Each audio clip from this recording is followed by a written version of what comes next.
राधे राधे, हरे कृष्णा। प्रिय श्रोताजन, आपने पिछले अध्याय में भगवान विष्णु का अधिक मास के साथ लेकर गोलोक जाना 5वां अध्याय सुना था। अब हम 6वें अध्याय को सुनेंगे, जो कि इस प्रकार है। बोलो पुरुषोत्तम भगवान की जय। 6वां अध्याय, गोलोक में विष्णु का श्री कृष्ण से अधिमास का दुख का वर्णन। नारद जी बोले, हे पाप रहित ऋषि प्रवर, विष्णु भगवान ने गोलोक में जाकर क्या किया, सो कृपा करके मुझसे कहो। श्री नारायण बोले, हे नारद, अधिमास सहित विष्णु जब गोलोक में गए तब वहाँ जो हुआ सो कहता हूँ। सुनो। गोलोक में मणि के खंभों से सुशोभित सुंदर ज्योति धाम को विष्णु भगवान ने दूर से ही देखा। उस ज्योति धाम में इतना प्रकाश निकल रहा था कि भगवान विष्णु की आंखें चकाचौंध हो गईं, जिससे उनके नेत्र बंद हो गए। तब थोड़े थोड़े नेत्र खोलते हुए अधिमास को अपने पीछे करके धीरे धीरे चले। भगवान श्री कृष्ण के मंदिर के पास पहुंचकर वे अधिमास सहित विष्णु बड़े आनंदित हुए। तब हरि के द्वारपालों ने उठकर उन्हें प्रणाम किया। फिर उन्होंने ज्योतिर्मय भगवान के द्वार में अपने मिचे हुए नेत्रों से ही प्रवेश किया और वहां जाकर शीघ्र ही पुरुषोत्तम भगवान श्री कृष्ण को नमस्कार किया।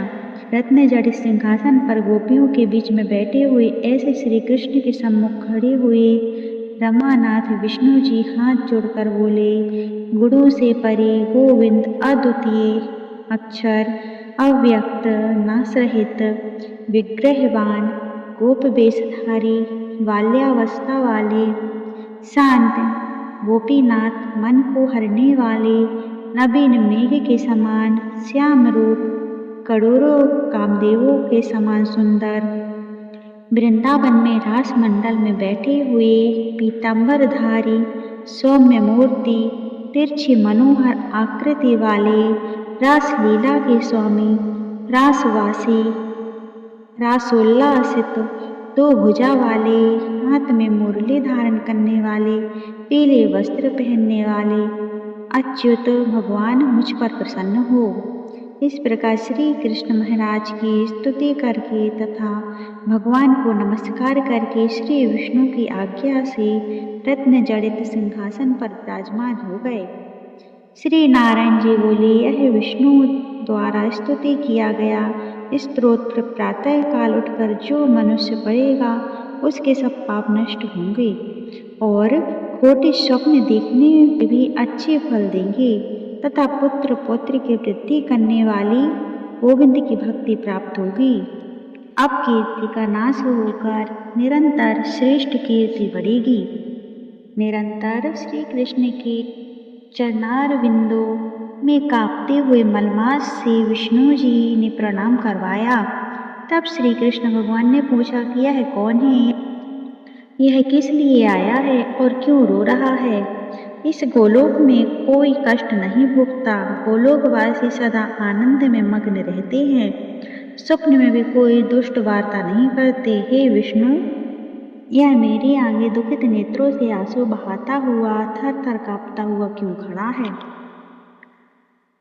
श्री नारायण बोले, नवीन मेघ के समान मनोहर श्याम शरीर वाले गोलोकनाथ के वचन सुन विष्णु भगवान सिंहासन से उठकर आदि से लेकर अंत तक मलमास के दुख सुनाने लगे। श्री विष्णु बोले, हे वृंदावन चंद्र, हे श्री कृष्ण, हे मुरलीधर, यह मलमास है, इसके कष्ट मैं आपके आगे कहता हूँ। इसका कोई अधीश्वर नहीं है, इस कारण इसे मैं यहाँ लेकर आया हूँ। आप इसके दुख को दूर करो। यह अधिक मास सूर्य की संक्रांति से रहित है, त्याज्य है, अपूज्य है और शुभ कर्मों में सदा वर्जित है। स्वामी रहित होने से इस मास में स्नान दान नहीं करने से सभी वनस्पतियों, लताओं, 12 महीनों ने कलाओं, काष्ठाओं, क्षणों, उत्तरायण, दक्षिणायन, संवत्सरों आदि ने अपने अपने स्वामियों के गर्व के बल पर इसका अत्यंत अपमान किया है।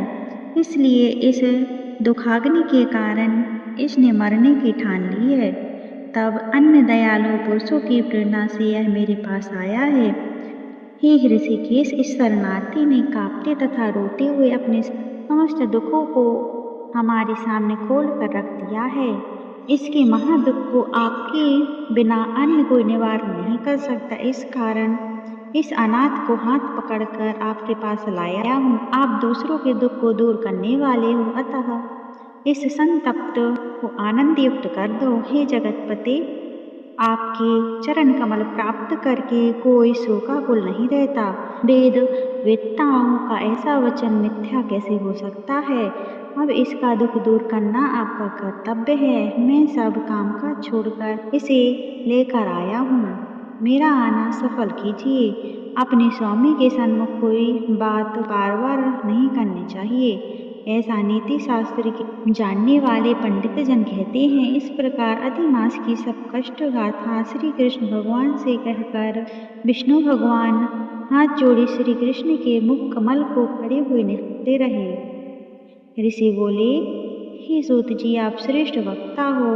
आप दीर्घ काल तक जीवित रहें। आप सेवन करने योग्य हो, ताकि हम आपके मुखारविंद से हरि लीला रूपी कथा अमृत को सदा पीते रहें। हे सूत जी, विष्णु और श्री कृष्ण का संवाद विश्व का कल्याणकारी है।